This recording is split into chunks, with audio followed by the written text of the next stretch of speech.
حکومت سندھ کی جانب سے سیلاب متاثرین کی امداد کا سلسلہ جاری ہے۔ شکارپور کے متاثرین نے سیلاب کو نو تعمیر شدہ گھر اور زمین کے مالکانہ حقوق ملنے کا سلسلہ شروع کر دیا گیا۔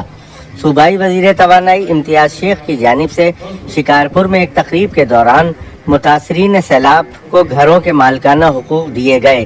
تقریب سے خطاب کرتے ہوئے امتیاز شیخ کا کہنا تھا کہ پیپلز پارٹی کی سندھ حکومت غریب لوگوں کو ہر دکھ سکھ میں ان کے ساتھ ہے۔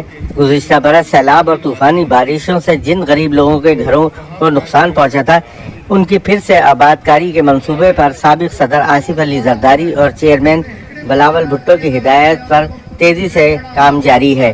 امتیاز شیخ نے کہا کہ پیپلز پارٹی اور سندھ کے عوام کا ایک دوسرے کے ساتھ اعتماد اور اعتبار کا رشتہ ہے جو ہمیشہ برقرار رہے گا۔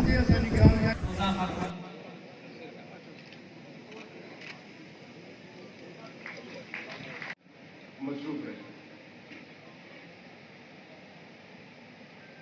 لیکن یہ میرے لیے بہت ہی